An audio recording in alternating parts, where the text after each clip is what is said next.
어복사 친구들 안녕하세요. 10월 22일 목요일입니다. 오늘은 죄를 회개해야 해요. 죄를 회개해야 해요. 라는 제목으로 사무엘하 21장 1절에서 14절 말씀을 다 함께 묵상하겠습니다. 우리 함께 손을 모으고 기도합시다.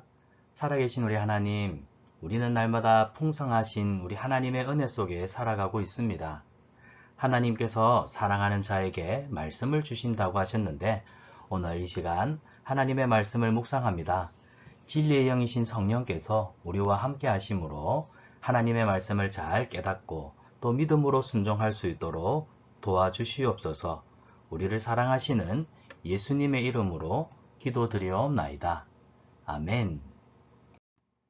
자, 오늘 하나님이 주시는 말씀은 사무엘하 21장 1절에서 14절입니다. 죄를 회개해야 해요. 우리 친구들, 우리는 죄는 하나님 앞에 짓는 것을 기억하세요. 그래서 죄를 지었다면 우리는 하나님 앞에 이 죄의 문제를 회개하여 용서받아야 합니다. 자, 오늘 본문을 같이 한번 읽어보겠습니다. 다윗 시대에 해를 거듭하여 3년 기근이 있으므로 다윗이 여호와 앞에 간구하매 여호와께서 이르시되 이는 사울과 피를 흘린 그의 집으로 말미암음이니 그가 기브온 사람을 죽였음이니라 하심으로, 기브온 사람은 이스라엘 족속이 아니요 그들은 아모리 사람 중에서 남은 자라. 이스라엘 족속들이 전에 그들에게 맹세하였거늘 사울이 이스라엘과 유다 족속을 위하여 열심히 있으므로 그들을 죽이고자 하였더라. 이에 왕이 기브온 사람을 불러 그들에게 물으니라. 다윗이 그들에게 묻되 내가 너희를 위하여 어떻게 하랴? 내가 어떻게 속죄하여야 너희가 여호와의 기업을 위하여 복을 빌겠느냐 하니, 기브온 사람이 그에게 대답하되 사울과 그의 집과 우리 사이의 문제는 은과 금에 있지 아니하오며 이스라엘 가운데에서 사람을 죽이는 문제도 우리에게 있지 아니하니이다 하니라. 왕이 이르되 너희가 말하는 대로 시행하리라. 그들이 왕께 아뢰되 우리를 학살하였고 또 우리를 멸하여 이스라엘 영토 내에 머물지 못하게 하려고 모해한 사람의 자손 7사람을 우리에게 내주소서. 여호와께서 택하신 사울의 고을 기브아에서 우리가 그들을 여호와 앞에서 목매어 달겠나이다 하니, 왕이 이르되 내가 내주리라 하니라. 아멘. 자, 오늘 본문 말씀은 우리 친구들이 목사님과 함께 본문을 잘 3번 정도 정독했다면 어떤 내용인지 충분히 이해가 되는 부분입니다. 다윗왕 시대에 3년 동안 첫 번째 해, 두 번째 해, 세 번째 해, 해를 거듭하다는 것은 연속적인 겁니다. 한 해, 두 해, 세 해, 3년이나 무려 그 땅에 기근이 있었습니다. 이 기근은 뭐예요? 흉년으로 인해서 먹을 양식이 없어 굶주림입니다. 여러분, 그 당시에는 오늘처럼 냉장고가 발전되지 않았고 또 수확한 음식들을 가공해서 저장할 수 있는 기술들이 없었기 때문에 그때는 그 한 해에 농사를 잘 지어서 그 해에 수확한 곡식으로 먹고 살아가는 구조였습니다. 그러니까 하나님께서 그들에게 먹을 양식을 주지 않으면 그 다음 해에는 먹을 양식이 없어서 사람들이 굶어 죽을 수밖에 없는 것이죠. 그런데 3년 동안 먹을 양식이 없었다? 여러분, 3년 동안 물만 먹고 버틸 수 있겠습니까? 3년만 기근이 생기면 아마 다 죽고 말 것입니다. 그래서 다윗왕 시대에 이 3년에 큰 기근이 있었습니다. 얼마나 많은 사람들이 굶주려 죽어나갔을까요? 자, 그래서 다윗이 이 큰 시련 앞에 항상 하는 일이 있습니다. 뭘까요? 다윗이 여호와 앞에 간구하매, 다윗은 인생에서 큰 어려운 시련과 고난을 만날 때 하나님 앞에 무릎 꿇고 기도하는 사람이었습니다. 그랬더니 하나님이 다윗의 기도에 즉각 말씀하시죠. 하나님이 말씀하시되, 이 기근이 온 이유는 사울 왕 때 피를 흘린, 많은 사람의 피를 흘리게 한 사울의 집 때문이다. 사울의 죄 때문에 내가 이 3년의 기근이라고 하는 벌을 내린단다. 자, 그러면 사울이 어떤 피를 흘렸느냐? 그가 죄 없는 기브온 사람들을 죽였기 때문이니라 말씀하십니다. 근데 이 기브온 사람이 누구인지에 대해서는 2절에 기록되고 있죠.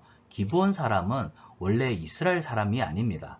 여러분, 이스라엘 사람들은 야곱의 12아들들 알죠? 12지파. 그런데 이스라엘 백성들이 여호수아 장군과 함께 가나안 땅을 정복할 때 이 기브온 사람들은 가나안 땅에 살고 있던 이방 민족이었어요.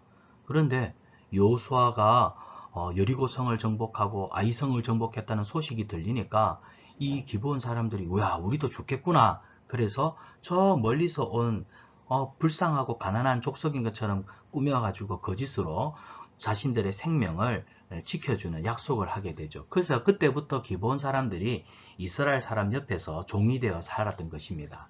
자, 그런데 이 내막을 알았던 사울 왕은요, 왕이 되고 나서 그 열심으로 내가 이방 사람 기브온을 다 죽이겠다. 그래서 사울이 이 기브온 사람들을 죽이고자 했거든요. 그런데 맹세는 맹세입니다.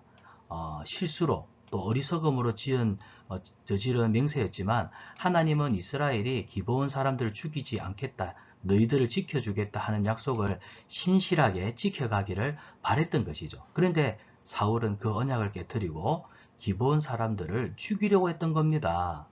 자, 그래서 하나님이 이 일 때문에 내가 이스라엘 땅에 기근을 내린단다 말씀하셨어요. 그래서 알겠습니다, 하나님. 다윗이 즉각 기브온 사람들을 불렀습니다. 그리고 물어요. 내가 어떻게 하면, 내가 너희들한테 어떻게 잘못했다고 해야 너희들로 인해서 내려진 이 기근이라고 하는 이 재앙이 떠나가겠느냐, 너희가 어떻게 하면 이제 우리를 위해서 축복해 주겠느냐라고 묻습니다. 그랬더니 기브온 사람들은요, 굉장히 현명하고 지혜로운 사람, 그리고 감정이나든지 이런 데 휘말리지 않는 냉정한 사람들이었습니다. 우리가 사람을 죽인들 무슨 일이 있겠습니까? 또 우리가 뭐 은과 금을 많이 받는다고 해서 그게 무슨 소용이 있겠습니까? 자, 왕께서도 알다시피 사울왕이 우리를 학살하였고 우리를 멸하려 했습니다.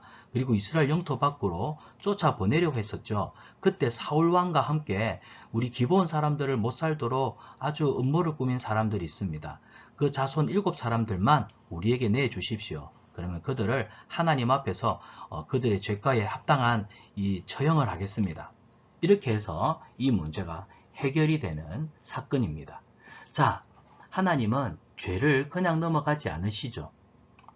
사울왕 때 이야기입니다. 다윗이 왕이 되기 전에 있었던 사건인데도 하나님이 때가 되니까 이 기근을 통해서 사울왕이 지었던 죄에 대해서도 그 책임을 물으십니다.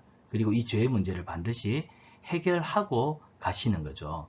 사랑하는 친구들, 하나님 앞에 우리는 어떤 죄도 숨길 수 없다는 것을 꼭 기억하시고 죄를 지었다면 하나님 앞에 반드시 회개하는 사람이 되어야 될 줄 믿습니다. 자, 다음 그림을 볼까요? 다윗이 기브온 사람들을 어떻게 했는지 그림을 보아 아세요. 여기 보세요. 기브온 사람들이 사울왕 때문에 얼마나 많은 어려움을 당했는지. 그래서 내가 어떻게 하면 당신들한테 용서를 구할 수 있을까요? 했더니 사울왕과 함께 우리를 괴롭혔던 그 7자손, 그 자손 7명을 우리에게 주시면 되겠습니다. 그 그림이겠습니다. 자, 말씀 생각하기입니다. 이스라엘의 3년 동안 기근이 계속되자 다윗은 하나님 앞에 뭐 했어요? 기도했습니다.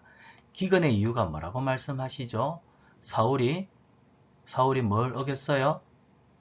맹세를 어겼어요. 네, 맹세를 어기고 기브온 사람들을 죽였기 때문입니다. 다윗이 기브온 사람들에게 용서를 구하자 기브온 사람들은 다윗에게 한 가지를 요청합니다. 그것이 뭐였을까요? 예, 여기 사울의 자손, 그 다음에 7을 우리에게 내주소서. 우리가 그들을 어떻게 한다고요? 예, 여호와 앞에서, 그 다음에 그들이 지은 죄가대로 목매 달겠습니다. 자, 말씀 행하기인데요. 하나님의 자녀는 죄를 지었다면 반드시 회개를 해야 합니다. 하나님은 죄를 그냥 슉 넘어가지 않기 때문입니다. 우리가 하나님께 회개해야 될 죄가 있나요? 아래에 정직하게 쓰고 용서해달라고 기도해 보십시오. 우리 친구들이 하나님 앞에 고백해야 될 죄가 있을 겁니다. 부모님도 모르고 친구들도 모르고 오직 나만 하나님 앞에서 지은 죄, 하나님은 알고 계십니다. 그 죄를 고백하면 하나님이 우리 친구들의 모든 죄를 용서하시고 온전하게 회복시켜 주실 줄 믿습니다. 믿고 기도하십시다. 자, 이번 주 외울 말씀인데요. 빈칸이 3개네요. 우리 채워가면서 말씀을 외워보겠습니다. 이르되 여호와는 나의 반석이시요 나의 요새시요 나를 위하여 나를 건지시는 자시요. 사무엘하 22장 2절 말씀. 아멘. 한번 더 읽어봅시다. 이르되 여호와는 나의 반석이시요 나의 요새시요 나를 위하여 나를 건지시는 자시요. 사무엘하 22장 2절 말씀. 아멘. 우리 말씀을 생각하며 함께 기도하겠습니다. 살아계신 하나님, 오늘도 하나님의 말씀으로 큐티할 수 있는 은혜 주셔서 감사합니다. 하나님은 죄를 결코 넘어가는 분이 아니시라는 사실을 말씀을 통해 깨닫습니다. 죄를 지었다면 회개하는 자가 되게 하시고 하나님 앞에 은밀하게 숨겨놓은 죄 없는지 늘 살펴보며 죄짓지 않고 말씀에 순종하며 살아가는 믿음의 사람 되게 해주세요. 우리를 사랑하시는 예수님의 이름으로 기도드리옵나이다. 아멘. 큐티로 시작한 하루, 큐티로 마무리한 하루, 가장 행복합니다.